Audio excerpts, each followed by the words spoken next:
Hello, this is Dr. Ann Dabra Woods, the Chief Nurse of Walters Kluwer Health Learning Research and Practice, and this is from the desk of the Chief Nurse. Today we're going to be talking about two macro trends in nursing: decreasing care variability to improve patient outcomes, as well as how technology is changing how we access and use evidence in our practice.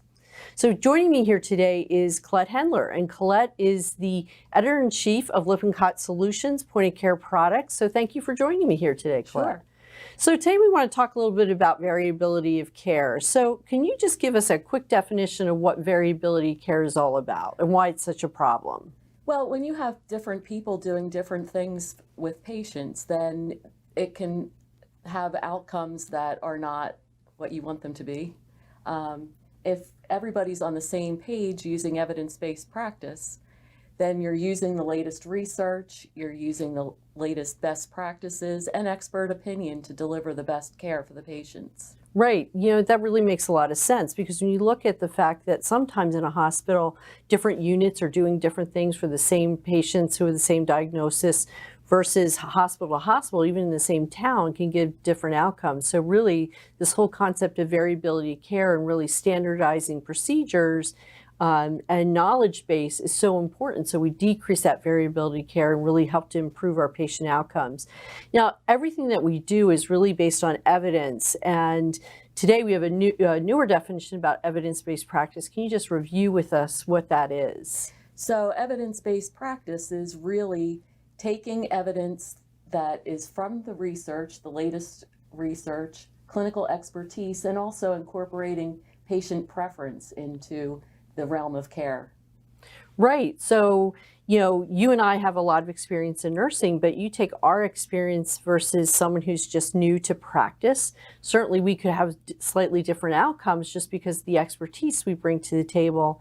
And that's why having standardization of care is so important, so that doesn't happen as much as it currently does. I think the other thing is asking the patient what they want, right? So, what is their definition of quality care to them really makes a difference. Right, because we're all individuals and we all have different aspects that we expect in our care. Absolutely.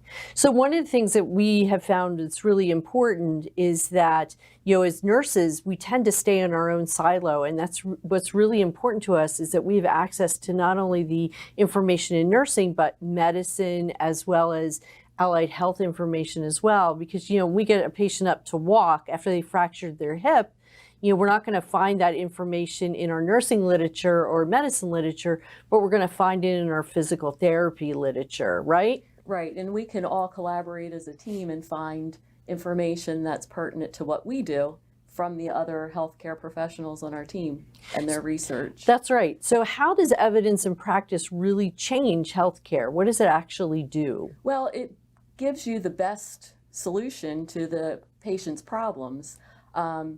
And we're not just doing things then just because we've always done them that way. We're doing them based on science and the evidence of doing things over the years, as far as the research goes and backs it up. Right, right. So it's really been shown to increase quality care, decrease that care variability, improve those patient outcomes. What I find is fascinating is that hospitals that use evidence in their practice, they have more satisfied staff. They feel the staff feels that they're more empowered and that the organization really cares about them. Have you found that in your experience as well? Yes, I have. I think that when they're involved in the evidence, in gathering the evidence, they feel like they're really participating in their field and making a difference in the care and the outcomes of their patients.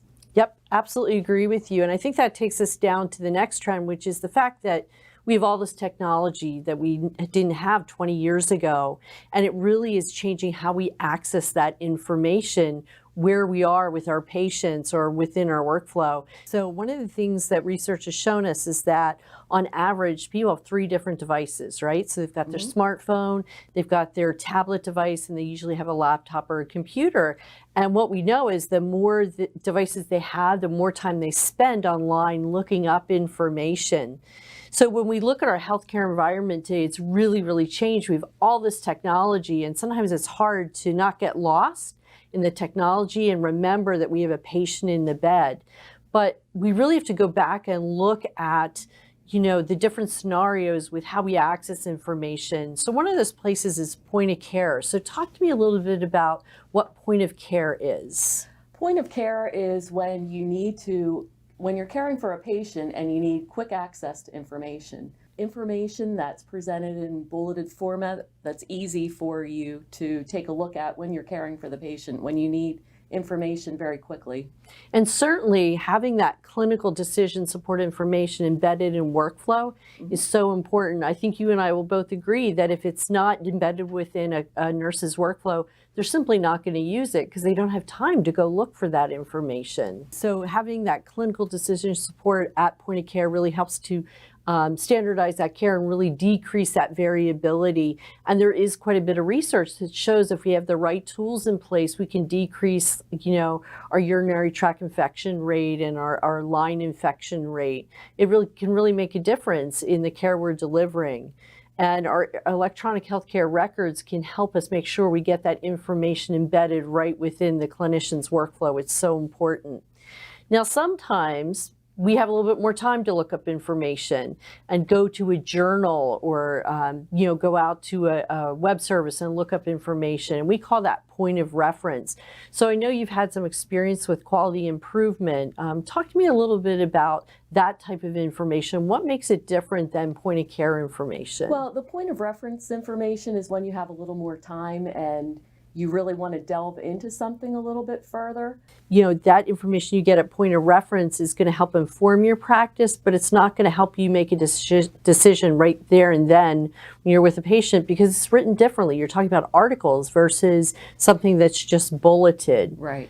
So we also have this whole concept called point of learning and point of learning in practice, which is really all about professional development and getting our CE credit. So talk to me a little bit about that and the types of information we find with that type of experience. Well, point of learning is really a lifelong process. As a nurse or any healthcare professional, you have to keep in tune with the trends, what's going on. You have to grow yourself. Many people go on for advanced degrees. That would be more of the point of learning in practice, is continuing to grow your practice as you go on professionally. Right, so those courses that you would take at point of learning for practice are going to be much longer. So they could be, an article that you read from a journal that has continuing education credit, might be an interactive course, it might be going to a conference. So again, very different information than what you would get when you're right there with your patient at point of care. But then we have this other piece of point of learning called point of learning in academia. So you and I both work with students and they come from a whole different level where they don't have that background knowledge. So talk to me a little bit about some of the resources that would be available for them at point of learning for education or academia. Well, on point of learning for education, there are modules that you could look at electronically. I think that one of the most important things for learners is that you need a big variety of tools based on different people's learning styles. Absolutely, and students still use textbooks, but we're starting to see that some of them are starting to get away from that and doing more interactive courses. Simulation is huge right now. So working in a sim lab or doing virtual simulation seems to really help them in their educational process. Would you agree with that? Yes, I do. And I think when you have hands-on and it's in a sim lab where you're not going to hurt anyone, it really reinforces the learning.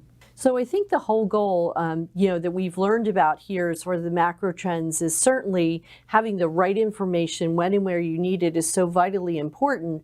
And the information we have at point of care is when you need information very quickly within 30 seconds to a few minutes, where the other instances you have a little bit more time.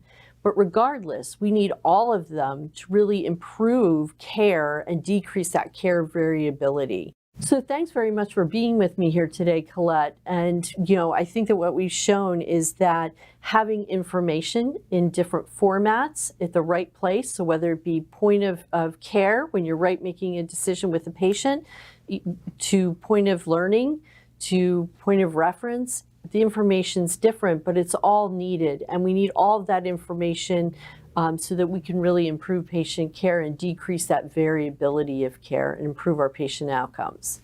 So this is Dr. Ann Woods from the desk of the chief nurse.